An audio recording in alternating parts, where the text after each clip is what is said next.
The lights in the research station Meridian hummed softly as Dr. Marcus Webb walked down the metal corridor. His shoes made quiet tapping sounds on the floor. Around him, alien scientists moved with purpose, their strange forms casting odd shadows on the walls. Marcus had been working here for 3 months now, ever since humanity joined the Galactic Council as new members. The station was huge, floating in space between 3 different star systems. It housed the most dangerous creatures from across the galaxy. Scientists from dozens of species came here to study these beasts, hoping to understand them better. Marcus loved his work as a xenobiologist, but today he was curious about something that made everyone else nervous. Down in the lower levels, behind layers of energy shields and metal barriers, lived the most feared creature in known space. The other scientists called it a Ravenclaw. It came from a death world called Keth Prime, where everything wanted to kill everything else. The creature stood 12 feet tall, covered in black scales that looked like armor. Its eyes glowed amber in the dark, and its claws could cut through steel like paper. Marcus had heard the stories. 17 researchers had died trying to study this beast over the past year. Scientists from the Trilarian Empire, the Vex Confederation, even the tough warriors from the Quarth Republic had all failed. The creature was smart, deadly, and completely wild. Nobody could get near it without getting torn apart. Dr. Voth, the Trilarian scientist who ran the project, had made it very clear that humans were not welcome near the Ravenclaw. Vath had green skin and 4 arms, and he moved like a spider when he got excited. His people had studied dangerous creatures for thousands of years, and they knew what they were doing, but Marcus was curious. He had spent his whole life working with animals back on Earth. He had tamed wolves, worked with tigers, and even helped raise orphaned bears. Something about the reports on this Ravenclaw did not sound right to him. The creature was supposed to be mindlessly violent, but the attack patterns showed intelligence. It only struck when cornered or when approached with weapons. Marcus made his way to the observation deck above the containment area. Through the thick glass, he could see the creature's habitat. It was a large room with metal walls and a few rocks for decoration. In the center, behind shimmering energy barriers, the Ravenclaw paced back and forth. The beast was magnificent. Its scales caught the light as it moved, and Marcus could see the powerful muscles under its skin. But what struck him most was the look in its amber eyes. It was not the look of a mindless killer. It was the look of something that was afraid. Angry and very alone, Dr. Voth appeared beside him with a soft clicking sound. The Trilarian's 4 eyes focused on Marcus with suspicion. "Human Webb," Voth said in his translator's flat voice. "You should not be here. This creature is beyond your understanding." Marcus did not look away from the Ravenclaw. The creature had stopped pacing and was staring up at the observation window. It tilted its head, almost like it was curious about the 2 figures looking down at it. "I would like to study its behavior patterns," Marcus said quietly. Voth's green skin turned a darker shade, which Marcus had learned meant anger or fear. "Absolutely not. This beast has killed more trained researchers than any creature in galactic records. Your species has only been in space for a few decades. You cannot possibly handle something that has defeated warriors and scientists from civilizations older than your entire planet." Marcus finally turned to look at the Trilarian. "With respect, Dr. Voth, maybe that is exactly the problem. Everyone who has tried to study this creature has approached it as a warrior or a superior being looking down at an animal. What if we tried something different? Different how?" Voth's voice carried the tone that suggested this conversation was already over. "What if someone just tried to understand it instead of control it?" Voth made a sound that his translator could not convert, but Marcus was pretty sure it was not a compliment. "You humans think you can solve everything with your primitive emotions. This creature is not a pet from your homeworld. It is a perfect killing machine from the most dangerous planet we have ever discovered." Marcus looked back down at the Ravenclaw. The creature was still watching them, but now it had moved closer to the wall beneath the observation window. Its posture was alert but not aggressive. Marcus had seen that same body language in wild animals back home when they were curious but cautious. "I am not suggesting we treat it like a pet," Marcus said. "I'm suggesting we treat it like what? It is an intelligent being that has been trapped, studied, and threatened for over a year. No wonder it attacks everyone who comes near it." Dr. Voth was quiet for a long moment. Finally, he spoke in a voice that sounded tired. "The Galactic Council authorized your presence here because your species contributed valuable research on biological adaptation. But this request is madness. The creature will kill you within seconds of entering its containment area." "I am not asking to go inside," Marcus said. "I just want to observe it properly. Spend some time near its habitat. Study its patterns without any weapons or restraints or threats." Voth looked down at the Ravenclaw, then back at Marcus. The alien's 4 eyes blinked in sequence, which Marcus had learned meant he was thinking hard about something. "Observation only," Voth said finally. "You will remain outside all barriers. You will carry no weapons, no tools, nothing that could be seen as a threat. And if this creature shows any sign of increased aggression, you will be removed from this level permanently." Marcus nodded. "Understood." Voth turned to leave, then paused. "Human Web, I hope you understand what you are asking for. This creature is not just dangerous. It is the apex predator from a world where evolution created the perfect killer. Every instinct it has is designed for one purpose: destroy anything that might be a threat." "Maybe," Marcus said, looking back down at the Ravenclaw. The creature was now sitting on its haunches, still watching the window. Its tail, thick as a tree, trunk, curled around its feet in a way that reminded Marcus of a cat. Or maybe it is just scared and has never met anyone who was not afraid of it. Voth left without another word, his footsteps clicking rapidly down the corridor. Marcus stayed at the window for another hour, watching the Ravenclaw and taking notes. The creature seemed content to watch him back, occasionally tilting its head or shifting position. When Marcus finally left, he could have sworn the Ravenclaw looked disappointed. Marcus started visiting the Ravenclaw every day after his regular work was finished. He would take the lift down to the lower levels and walk to the small observation area outside the creature's containment zone. The first few days, other scientists would stop and stare at him like he had lost his mind. After a week, they just shook their heads and walked faster when they saw him. The creature always seemed to know when Marcus was coming. By the time he reached the transparent aluminum barrier, the Ravenclaw would be waiting. It would sit in the same spot, about 10 feet from the energy field, and watch Marcus with those amber eyes. Marcus brought his dinner with him every evening. He would sit on the metal floor with his back against the wall and eat while talking to the creature. He told it about Earth, about the animals he had worked with, about the stars they had passed on his journey to the station. The Ravenclaw listened to everything, occasionally tilting its head when Marcus changed topics. Voth checked on them every few days. The Trilarian would arrive with his 4 arms carrying data tablets and sensors, scanning for any signs of increased aggression from the creature. But the readings always showed the same thing. When Marcus was present, the Ravenclaw's stress levels dropped. Its heart rate slowed, its body temperature decreased. All signs that the creature was becoming calmer, not more dangerous. "This makes no sense," Voth muttered during one of his visits. "Every other species that has attempted contact has triggered extreme defensive responses. Your presence should be making it more agitated, not less." Marcus was sharing his sandwich with the energy barrier between him and the Ravenclaw. The creature had started a habit of moving closer when Marcus ate, as if it wanted to share the meal. Marcus would hold up pieces of food, and the Ravenclaw would move its head in what looked like nodding. "Maybe the problem is not the creature," Marcus said.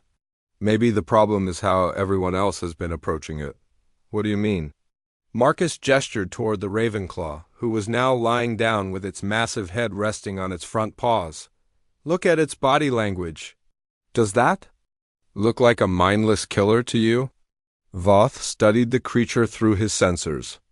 "It appears to be in a resting state, but this could be deception. Predators often appear calm before striking." Or Marcus said. It could be tired of being afraid all the time. Marcus had been reading the reports from previous encounters with the Ravenclaw. Every single researcher had approached the creature with weapons, protective gear, and backup teams. They had used force fields to pin it against walls, robotic arms to take samples, and sonic weapons to keep it subdued. The creature had been treated like a dangerous animal that needed to be controlled. But Marcus was beginning to suspect that the Ravenclaw was not just an animal. Its responses were too complex, too thoughtful. When Marcus spoke, the creature's ear-like appendages would move to focus on his voice. When Marcus moved to different positions around the barrier, the Ravenclaw would adjust its position to maintain eye contact. Most telling of all, the creature had started making soft sounds. When Marcus arrived each day, not growls or roars, but something that sounded almost like greeting calls. 3 weeks into his daily visits, something changed. Marcus was reading a report about stellar navigation when the station's lights flickered. An alarm sounded briefly, then stopped. The artificial gravity wavered for a moment, making Marcus feel dizzy. "Solar storm," came an announcement over the communication system. "All personnel remain at stations. Power grid switching to backup systems." The lights dimmed, then brightened, then dimmed again. Marcus looked up to see the Ravenclaw standing, its head raised and alert. The energy barriers around its containment area were flickering with the power fluctuations. Marcus stood up slowly, not wanting to startle the creature. But before he could move away from the barrier, there was a loud buzzing sound, and the energy field disappeared completely. The Ravenclaw stood motionless for several seconds, as if it could not believe the barrier was gone. Then it stepped forward, slowly, its claws clicking on the metal floor. Marcus found himself face to face with the most dangerous predator in known space. With nothing between them except empty air, every instinct Marcus had told him to run. The creature was massive up close, its shoulders level with Marcus's head even though it was not standing fully upright. Its scales looked like black metal, and its claws were longer than Marcus's fingers. The ember eyes that had seemed curious from a distance now seemed to look straight through him, but Marcus did not run. He sat back down on the floor and opened his dinner container. The smell of roasted meat filled the air between them. The Ravenclaw's nostrils flared. Its head lowered until it was only a few feet from Marcus. Marcus could feel the creature's breath, warm and surprisingly not unpleasant. He could hear its heart beating, slow and steady. Marcus took a piece of meat from his container and held it out toward the creature. The Ravenclaw stared at the offering for a long moment. Then, very carefully, it extended its neck and took the food from Marcus's hand. Its teeth were sharp, but it was gentle. Marcus felt only a slight brush of warm scales against his palm. They sat together in the dim light while alarms sounded in distant parts of the station. Marcus continued eating his dinner, and the Ravenclaw settled down beside him, no longer separated by barriers or fear. When security teams finally arrived to restore the containment field, they found Marcus and the creature sharing a meal like old friends. Dr. Voth arrived running, his forearms waving in panic. He stopped short when he saw the scene in front of him. Marcus was scratching behind what looked like the Ravenclaw's ear, and the creature was making a sound that could only be described as purring. "By the stars," Voth whispered. "What have you done?" Marcus looked up at the Trilarian scientist and smiled. "I think I just made a friend."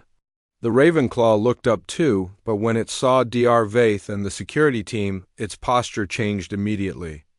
Its scales seemed to darken, and a low growl rumbled in its throat.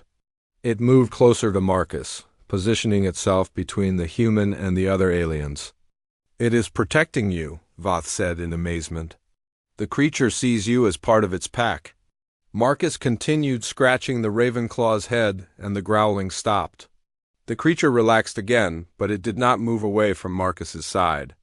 "I think," Marcus said quietly, "it sees me as something more than that." Word traveled fast through the research station. Within hours, every scientist on Meridian knew that a human had made peaceful contact with the Ravenclaw. Within days, the news had spread to every major world in the Galactic Council. Marcus found Himself, the center of attention he had never wanted, Dr. Voth had decided to call the creature Rex. After Marcus mentioned that it reminded him of a loyal dog he had owned as a child, the name seemed to fit. Rex responded when Marcus called it, would come when beckoned, and had even learned to sit on command. More importantly, Rex had claimed Marcus as his own. The creature would not let Marcus out of its sight. When the containment field was restored, Rex paced anxiously until Marcus returned the next day. When Marcus worked in other parts of the station, Rex would position himself at the barrier closest to where Marcus had gone and wait. The creature's distress calls could be heard throughout the lower levels whenever Marcus was away for more than a few hours. Marcus had been given special permission to spend more time with Rex. His regular duties were reduced, so he could focus on studying this unprecedented bond. But Marcus was beginning to realize that he was not just studying Rex anymore. Rex was studying him too. The creature had started bringing Marcus gifts. Pieces of metal arranged in careful patterns, small rocks stacked in precise formations, even bits of fabric torn from old equipment and woven into nest-like shapes. Rex would present these offerings with obvious pride, making soft chirping sounds, until Marcus acknowledged them. "It is trying to provide for you," Dr. Voth observed during one of his daily examinations. This behavior is similar to what young creatures do for their parents in many species. Marcus was examining a particularly complex metal sculpture that Rex had created overnight. The creature had somehow bent and twisted scraps of steel into what looked almost like a flower. Rex watched anxiously as Marcus studied the gift clearly, hoping for approval. "Good work, Rex," Marcus said, scratching the creature's massive head. Rex's whole body seemed to vibrate with pleasure, and he made sounds that Marcus had learned meant happiness. Voth made notes on his tablet. "The creature has definitely imprinted on you as a parental figure. This is extraordinary. Rex's species does not show parental care in the wild. They abandon their young after hatching." "Maybe that is why Rex is so attached," Marcus said. "He never had parents to teach him how to behave. He has been alone his whole life." Representatives from other species had started arriving at the station to witness the impossible bond between human and monster. Admiral Kess, the station commander, was a Korth warrior who had seen combat across the galaxy. Her people were known for their ability to tame fierce war beasts, but even she was amazed by what she saw. "My people have tried for generations to bond with creatures half as dangerous as this Ravenclaw," she told Marcus. "We use strength, dominance, and control. But you have achieved something we thought impossible through simple patience and kindness." Marcus was sitting with Rex in the creature's habitat. The containment field was down by mutual agreement now. Rex had proven that he would not harm Marcus or try to escape as long as Marcus was present. The creature was currently trying to braid Marcus's hair with his claws, a delicate process that required enormous concentration from a being designed for violence. "Rex is not a beast to be tamed," Marcus explained. "He is an intelligent being who needed someone to treat him with respect." Rex finished his grooming and settled down next to Marcus with a satisfied rumble. The creature was nearly twice Marcus's size, but he positioned himself carefully so that Marcus could use his side as a backrest. Rex's tail curled around them. Both like a protective barrier, Voth approached the open barrier cautiously. Rex's eyes tracked the Trilarian's movement, but the creature did not show aggression as long as Marcus remained calm. "We have received communication from the Galactic Council," Voth announced. "They want to send a team of specialists to study this bond. Representatives from 12 different species are requesting permission to observe." Marcus felt Rex tense slightly at the mention of strangers. The creature had learned to tolerate the regular staff at the station, but new people still made him nervous. "Rex does not like crowds," Marcus said. "Too many strangers at once might undo the progress we have made. The Council is particularly interested in whether this bonding ability is unique to you or common among humans," Voth continued. "They are already discussing the possibility of using humans as intermediaries with other dangerous species." Rex made a low sound that Marcus had learned meant concern or worry. The creature could not understand the words, but he could sense the tension in the conversation. Rex moved closer to Marcus, his massive form creating a barrier between the human and Dr. Voth. "Easy, Rex," Marcus said softly. "Everything is fine." Rex relaxed immediately at Marcus's voice, but he did not move away. The message was clear. Rex trusted Marcus completely, but everyone else was still a potential threat. Admiral Kess stepped forward, her military bearing making Rex's scales ripple with nervous energy. "The Council has also raised questions about the security implications of this bond.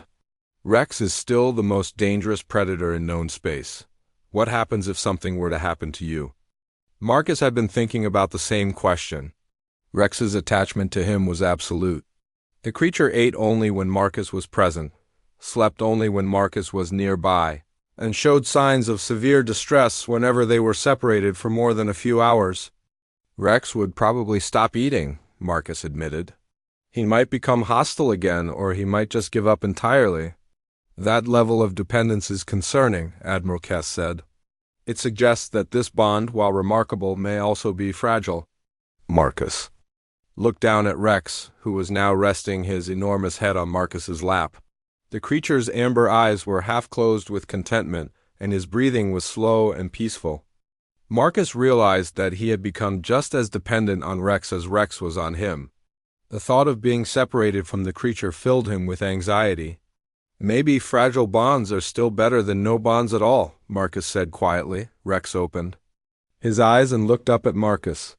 The creature seemed to sense his human's mood, and he pressed his head more firmly against Marcus's hand. Rex's message was simple but clear. Whatever happened, they would face it together. Dr. Voth made more notes on his tablet. "The Galactic Council wants to test the strength of this bond. They are proposing a separation period to see how both of you respond." Rex's head snapped up, and his eyes fixed on Dr. Voth with sudden intensity. The creature could not understand the words, but he had learned to recognize when people were talking about taking Marcus away. Rex's scales darkened, and a low growl began building in his throat. Marcus quickly placed both hands on Rex's head. "No, Rex, it is okay. I am not going anywhere," Rex calmed immediately, but his eyes remained fixed on Dr. Voth. The message was unmistakable. Rex would tolerate threats to himself, but threats to Marcus were unacceptable. "I think," Marcus said carefully, "that any separation test might need to be voluntary on both our parts." Rex made a sound of agreement and settled back down next to Marcus, but his tail remained coiled and ready, and his eyes never left the Trilarian scientist. The message from the Galactic Council arrived on a heavily encrypted channel. Marcus read it 3 times before the full meaning sank in. The Council demanded proof that his bond with Rex was genuine and not some elaborate human deception. They wanted Marcus to attend a week-long conference on the capital world of New Geneva, leaving Rex behind on the station. "This is not a request," Admiral Kess explained as she stood in the observation area above Rex's habitat. "The Council has questions about human intentions and capabilities. Your presence at this conference is mandatory." Rex was below them, arranging his latest gift for Marcus. The creature had somehow acquired a collection of colorful crystals and was setting them in a complex pattern on the floor. His massive claws moved with surprising delicacy as he adjusted each piece until the arrangement satisfied him. "He will not understand why I'm leaving," Marcus said. "Rex does not know about politics or councils or tests. He only knows that I will be gone." Dr. Voth approached with his usual collection of sensors and data tablets. "We have been monitoring Rex's behavior patterns for weeks. His stress levels spike dramatically whenever you are absent for more than 4 hours. A week-long separation could be catastrophic." "The Council is aware of the risks," Admiral Kess replied, "but they need to understand whether this bond is based on genuine emotional attachment or some form of human manipulation. There are species represented on the Council who believe humans are using some kind of technology or pheromone control to influence Rex's behavior." Marcus watched Rex finish his crystal arrangement and look up at the observation window. The creature's amber eyes found Marcus immediately, and Rex made his greeting sound. Even through the thick barrier, Marcus could see Rex's scales lighten. With happiness at seeing his human, "When do I leave?" Marcus asked quietly. "Transport arrives in 6 hours," Admiral Kess said. "The conference begins tomorrow." Marcus spent those 6 hours with Rex, trying to find a way to explain what was happening. The creature was intelligent, but his understanding was limited to immediate, concrete concepts. Marcus could teach Rex commands, show him how to behave around other people, even get him to understand simple cause and effect. But explaining a week-long absence for political reasons was beyond Rex's comprehension. Rex sensed that something was wrong. The creature stayed closer to Marcus than usual, his tail wrapped protectively around both of them. When Marcus tried to leave the habitat to pack his belongings, Rex followed him to the barrier and made distressed sounds until Marcus returned. "I have to go away for a while," Marcus told Rex, knowing the creature could not understand the words but hoping his tone would convey something. "But I will come back. I promise I will come back." Rex tilted his massive head and made questioning sounds. His scales were beginning to darken with anxiety, and his breathing was becoming faster. Dr. Voth arrived with a security escort to take Marcus to the transport shuttle. Rex immediately positioned himself between Marcus and the newcomers, his posture shifting to full alert. The creature's scales were now almost black, and his claws extended reflexively. "Easy, Rex," Marcus said, placing his hand on the creature's head. "These are friends. They are not going to hurt me." Rex relaxed slightly but did not move away from Marcus's side. When Marcus walked toward the barrier exit, Rex tried to follow. The energy field stopped him, but Rex pressed against it with increasing desperation as he realized Marcus was leaving without him. The sound Rex made as Marcus walked away was unlike anything the creature had produced before. It was not a roar or a growl, but something that sounded almost like crying. Marcus forced himself not to look back as the sound echoed through the corridors behind him. The journey to Nuva took 18 hours. Marcus spent most of the trip staring out the viewport at the stars, thinking about Rex alone in his habitat. He wondered if the creature understood that this was temporary, or if Rex thought he had been abandoned forever. The conference was held in the council chambers, a massive structure that could accommodate representatives from over 100 different species. Marcus found himself the center of attention from the moment he arrived. Beings he had only read about in textbooks studied him with everything from scientific curiosity to obvious suspicion. The Korth delegation questioned him about human, military applications for creature bonding. The Trilarian scientists wanted detailed reports on his methodology. The crystalline beings from the Nexus wanted to know if humans could form similar bonds with silicon-based life forms, but Marcus could barely concentrate on their questions. He kept thinking about Rex, wondering how the creature was handling the separation. Every few hours, Marcus would check his communication device for updates from the station. The reports were not encouraging. Rex had stopped eating within 6 hours of Marcus's departure.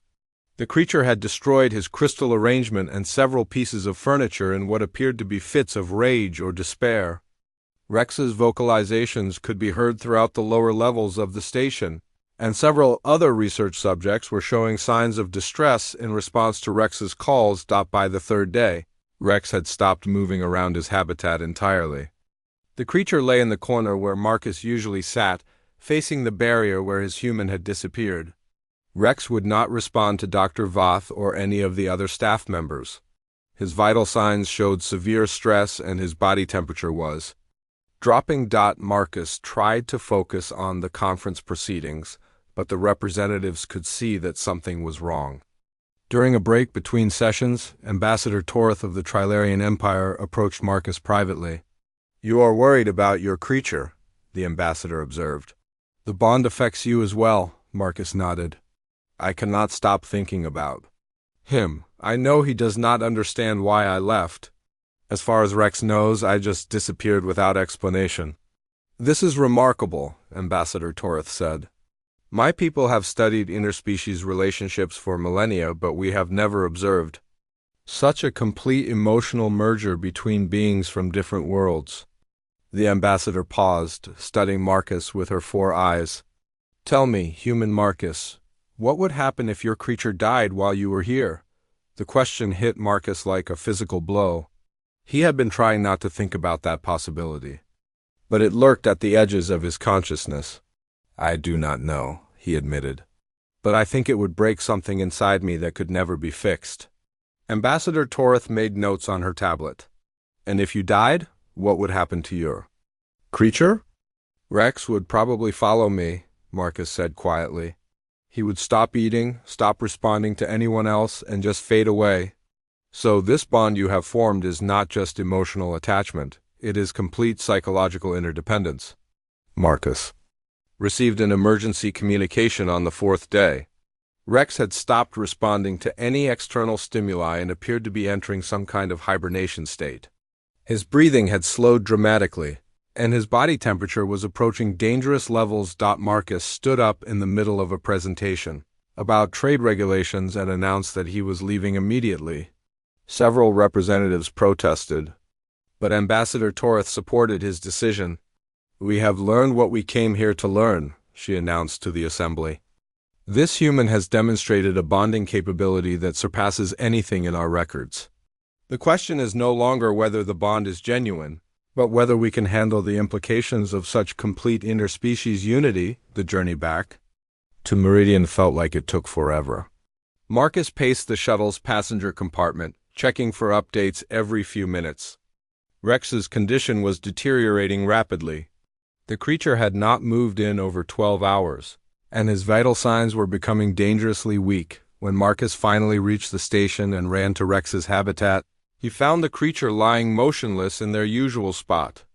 Rex's scales were gray and dull, and his breathing was barely visible.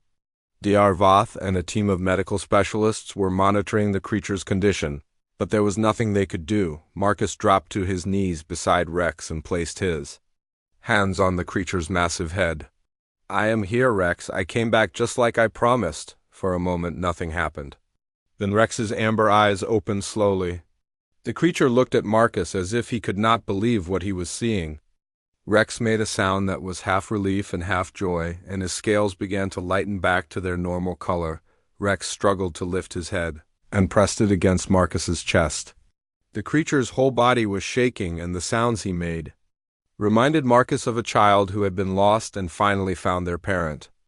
I will never leave you like that again, Marcus whispered, wrapping his arms around Rex's enormous head. I promise. Rex's response was a deep rumble that seemed to come from his entire body.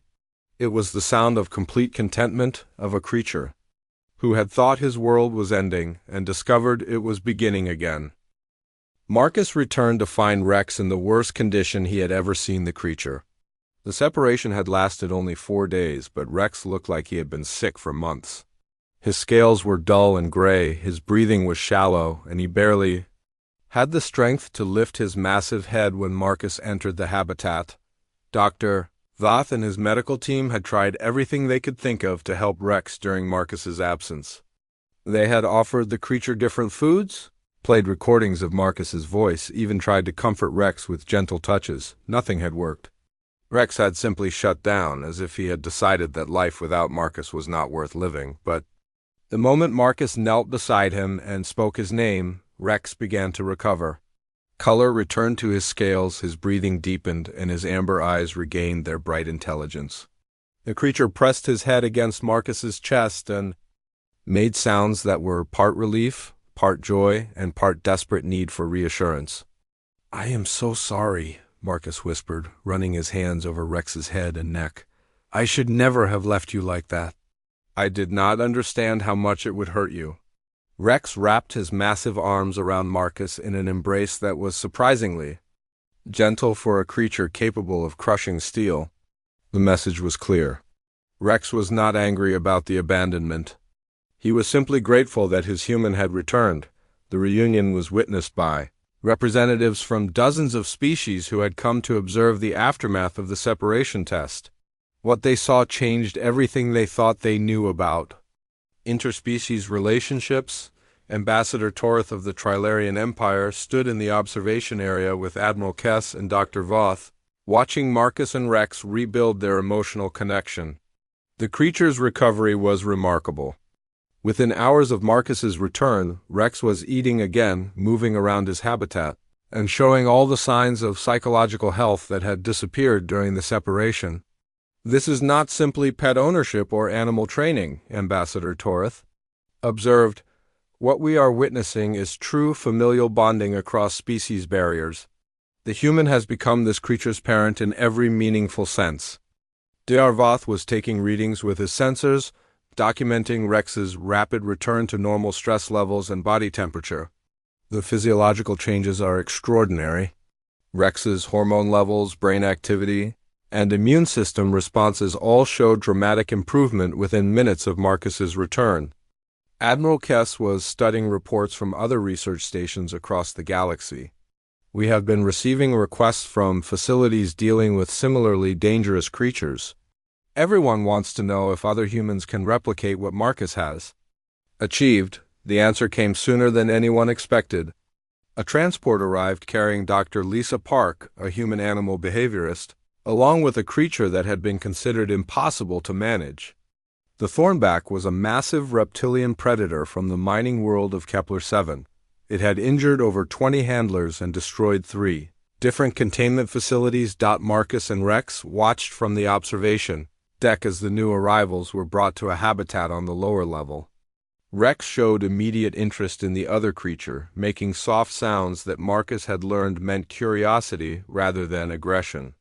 Rex wants to meet the new creature, Marcus told Dr. Voth. I think he understands that it is like him. Absolutely not, Dr. Voth replied immediately. 2 apex predators in close proximity would be catastrophic. Even with your bonding abilities, we cannot risk that kind of interaction. But Marcus was watching Rex's body language carefully. The creature was not showing any signs of territorial aggression or competition. Instead, Rex seemed almost excited, as if he was happy to see another member of his kind. Dr. Park spent the first week with the Thornback following the same approach Marcus had used with Rex. She sat outside the creature's habitat, shared her meals, and spoke to it in calm, reassuring tones. The results were slower than Marcus's success with Rex, but they were undeniable. The Thornback gradually became less aggressive and more responsive to human presence. Marcus found himself in the unusual position of being a teacher. Scientists from across the galaxy came to study his methods, hoping to understand how humans could form bonds with creatures that had resisted all other attempts at peaceful contact. The key is not dominance or control, Marcus explained to a group of Korth warriors who were taking notes on everything he said. You have to approach these creatures as individuals with their own thoughts and feelings.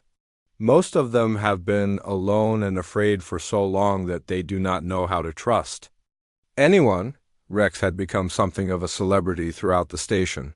The creature seemed to enjoy the attention as long as Marcus was present. Rex would demonstrate his intelligence by following commands, showing off his gift-making abilities, and even performing simple tricks for visitors. More importantly, Rex had started showing protective behavior toward other humans on the station. He would become alert when strangers approached Marcus, but he no longer showed automatic aggression. Rex seemed to understand that some people were friends and others were potential threats, and he trusted Marcus's judgment about which was which. The breakthrough came when Rex met his first human child. A group of diplomatic families was visiting the station, and 8-year-old Tommy Chun wandered away from the tour group. Security found him standing outside Rex's habitat, staring up at the massive creature with wonder rather than fear. Rex was equally fascinated by the small human. The creature approached the barrier slowly, lowering his head to Tommy's level. When Tommy reached out toward the energy field, Rex carefully extended one claw to touch the barrier from his side. "He's like you but smaller," Tommy said when Marcus arrived to retrieve him. "Is he your baby?" Marcus looked at Rex, who was still focused intently on the child. "Actually, I think Rex is my baby. He is much bigger than me, but he still needs someone to take care of him." Tommy nodded seriously. "My dad says taking care of someone makes you grow up faster. Maybe taking care of Rex made you grow up too." Marcus realized the boy was right. Caring for Rex had changed him in ways he was only beginning to understand. He had become more patient, more observant, and more willing to trust his instincts about others. Rex had taught him as much as he had taught Rex. The Galactic Council's final report on human bonding capabilities was released. 6 months after Marcus first met Rex, the document officially recognized humans as having unprecedented ability to form emotional connections across species barriers. More importantly, it recommended that humans be given leading roles in all future contact situations with potentially dangerous or hostile life forms. Marcus was offered a position as Director of Interspecies Relations, with authority to train other humans in creature bonding techniques. Rex would remain with him as proof that even the most dangerous predators could become family with the right approach. The first class of human bonding specialists arrived 3 months later. They came from all over human space, bringing with them creatures that other species had given up on. Marcus and Rex worked together to teach the new arrivals, with Rex serving as an example of what was possible when fear was replaced with understanding. Rex had learned to wear a collar with Marcus's name engraved on it, not as a symbol of ownership, but as a declaration of family. When visitors asked about the relationship between human and creature, Marcus would explain it simply. "Rex is not my pet," he would say, scratching behind the creature's ear while Rex purred with contentment. "He is my son. The fact that he could kill me with one swipe of his claws does not change that. What matters is that he chooses not to, just like I choose to protect and care for him." Diavath, who had initially opposed human involvement with dangerous creatures, became one of Marcus's strongest supporters. The Trilarian scientist had documented dozens of successful human-creature bonds and was working on a comprehensive study of the phenomenon.